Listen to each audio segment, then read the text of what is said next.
This is part two of the Priscilla Phifer show. Vessels, my tools. Yeah, this is the paint.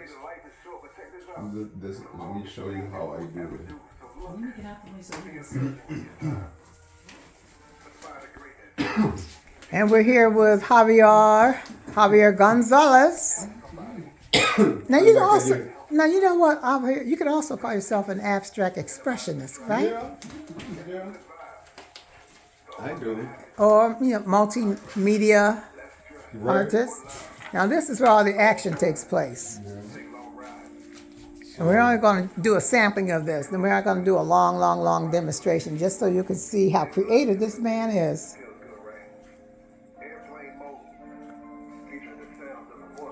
Now what I think I know what that tool is. Why don't you say what that tool is?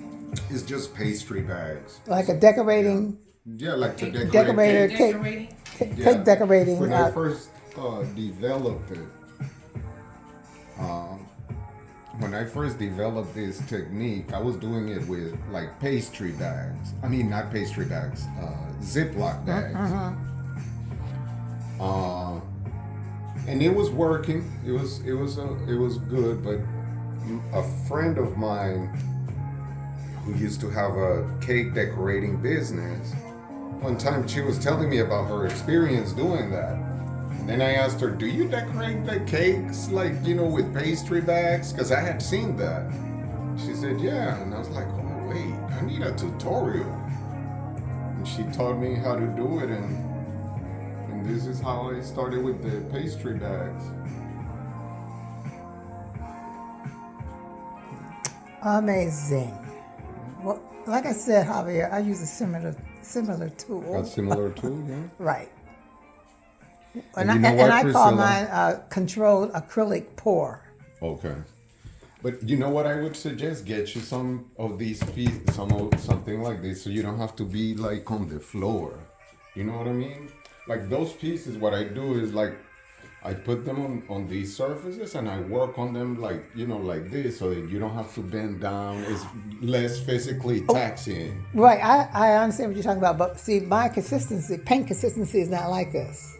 Oh, It is like, so it's liquid. It'll Because, drip. I actually make my, I mix my own paints in recycled bottles, and I put them in a little rubber ball, and then I throw it, like this.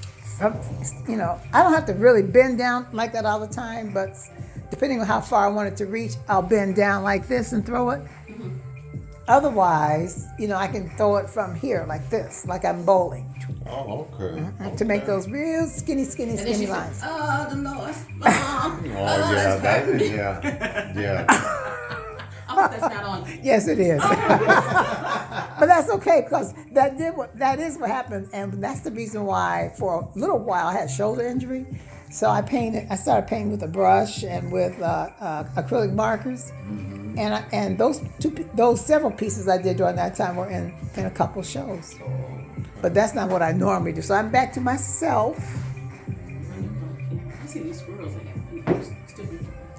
Okay, so this is another. Are you doing a study here, So actually, or starting a piece? that wasn't even supposed to be a piece, but like the people who have been visiting, they're like, that's a piece of art.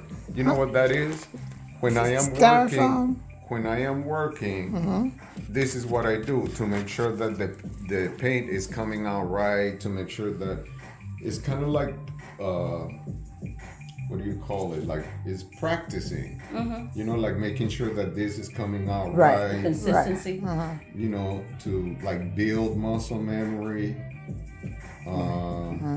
You see, like. Right. Oh my God! Now I bet you talk about, doesn't your arm get tired? And so this is just me, making lines, making sure that is coming out good, so that I can put the paint on a piece. So this is like a little practice thing. Yeah.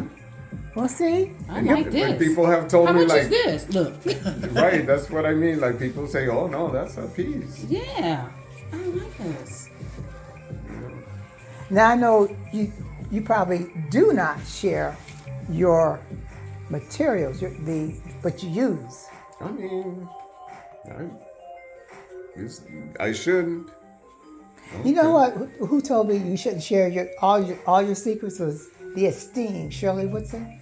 She said, don't share your art techniques unless you are famous. So it was kind of funny. Okay. She asked me something about one of my techniques, and I said to her, Shirley, you told us don't share your techniques unless you are famous.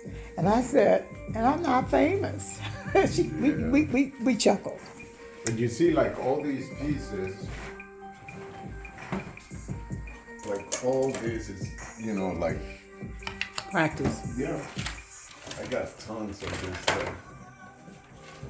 See, like, You know what you could eventually put all those together on on a big old board or a couple boards and have a new creation. This is interesting. just testing colors. Because a lot of times it's one thing what they look like on the Coming out of inside here. of the pastry bag, and it's another like for example this color looks like this. You see, it's more translucent. But it dries. Yeah.